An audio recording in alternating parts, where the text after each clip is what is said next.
أعوذ بالله من الشيطان الرجيم. بفضل الله، بسم الله الرحمن الرحيم. الحمد لله رب العالمين، وصلى الله على محمد وآله الطيبين الطاهرين. اللهم صل على محمد وعلى آل محمد. Ndugu zangu, assalamu alaikum wa rahmatullahi wa barakatuh. Allahumma salli ala Muhammad wa ali Muhammad. Allahumma kulli waliyika al-Hujjat ibn al-Hasan salawatuka alayhi wa ala abai fi hadhihi as-sa'ati wa fi kulli sa'a waliyan wa hafidha wa qa'idan wa nasira wa dalilan wa aina hatta tuskinahu ardhaka taw'a wa tumatti'ahu fiha tawila. Allahumma salli ala Muhammadin wa ali Muhammad. Ndugu zangu, assalamu alaikum wa rahmatullahi wa barakatuh. Tumo ndani ya mwezi wa Jamadul Awwal tukielekea katika Jamadul Than. Baina ya miezi hii miwili kuna siku ambazo maarufu zinajulikana kama siku za Fatima au ayamu Fatimia, ambazo tunaadhimisha siku yake kifo cha kishahada, kifo cha kikatili kilichomsibu binti mtukufu wa Mtume Muhammadin sallallahu alayhi wa alihi wasallam. Masiku haya yako baina ya tarehe 13 ya Jamadul Awwal na tarehe 3 ya Jamadul Thani. Kwa hiyo katika masiku haya huwa tunafanya matukio mbalimbali, tunafanya majalis, tunafanya maadhimisho ya namna mbalimbali katika kukumbuka kifo cha binti huyu ambaye ni binti wa kipekee, binti mtukufu wa Mtume Muhammad sallallahu alaihi wa alihi wasallam, ambaye ndiyo mwanamke bora kuliko mwanamke yoyote hapa ulimwenguni, minal awwalina wal akhirin. Ndugu zangu, siku hizi kwa mwaka huu wa 2025 tumeanza kuziadhimisha tarehe 13 ya Jamadul Awwal, ambayo ilikuwa ni sawa na tarehe ya kizungu tarehe 4 Novemba, na tutaendelea kufanya maadhimisho haya mpaka tarehe 3 ya Jamadul Thani, ambayo itakuwa ni sawasawa na tarehe 24 ya mwezi huu wa Novemba 2025. Ndugu zangu, Mwenyezi Mungu Subhanahu wa Ta'ala anasema katika Qur'ani tukufu, Bismillahir Rahmanir Rahim, Qul la as'alukum alayhi ajra illa almawaddata fil qurba. Sema ewe Muhammad, Mwenyezi Mungu anamwambia mtume wake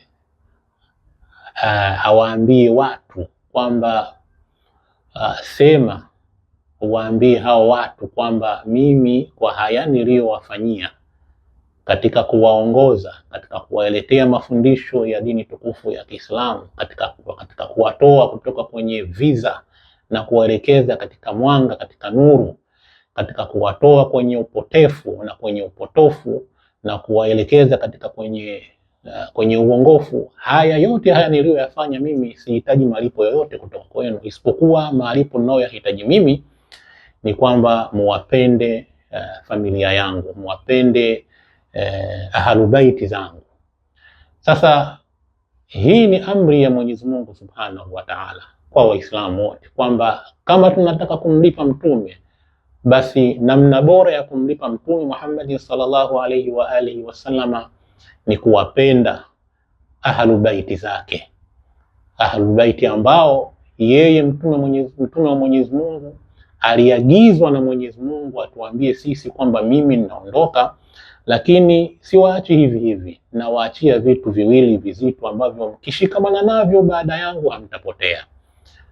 Na viwili hivyo ni kitabu cha Mwenyezi Mungu na ahalubaiti zangu, kwa maana ya kwamba tayari nidhamu ya uongozi baada ya mtume ilikuwa tayari imeshawekwa na Mwenyezi Mungu mwenyewe Subhanahu wa Ta'ala, na kwa maelekezo ya bwana Mtume Muhammad sallallahu alaihi wa alihi wasallam.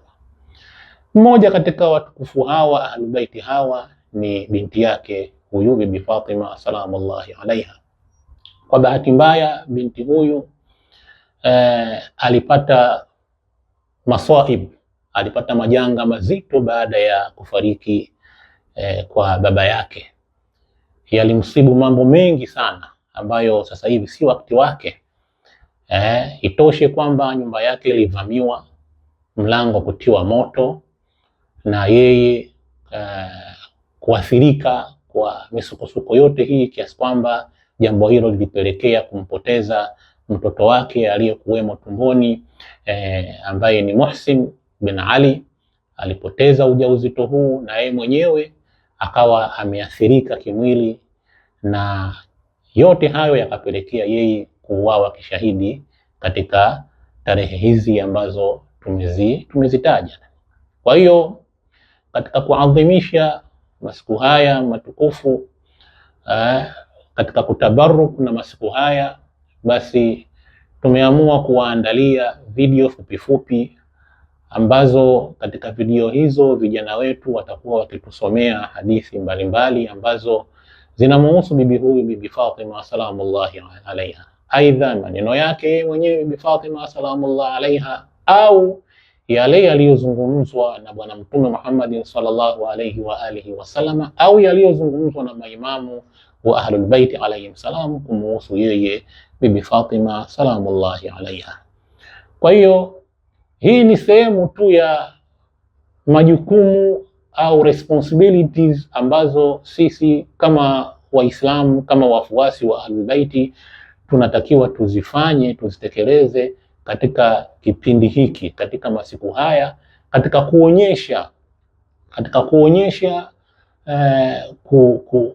kumuunga mkono Bibi Fatima salamullahi alaiha katika yale yaliyomsibu, katika kuadhimisha kifo chake hiki cha kishahidi, katika kuweza kuweka wazi yale yaliyofichwa ambayo hayataki kusemwa kwa Waislamu au kwa watu, kwamba huyu binti ya Mtume ilikuwaje yakatokea haya, yalimsibu nini, je ana nafasi gani kwa Waislamu, je alikuwa tu ni binti ya Mtume Muhammad sallallahu alaihi wa alihi wasallam peke yake kinasaba, au alikuwa na nafasi gani mbele ya Mwenyezi Mungu, mbele ya Mtume, mbele ya Waislamu?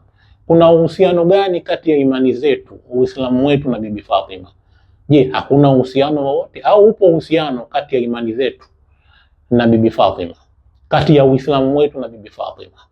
Ukisema kwamba tu ni nasaba, kwamba alikuwa ni binti ya Mtume, ina maana kwamba Fatima hana nafasi yoyote katika imani zetu, katika Uislamu wetu, katika kufaulu kwetu fi dunia wal akhirah.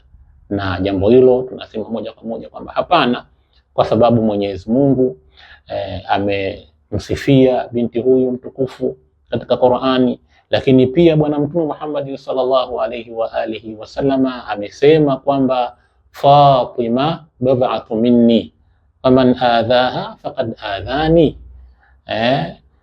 Fatima ni sehemu ya mwili wangu, ni pande la nyama ya mwili wangu.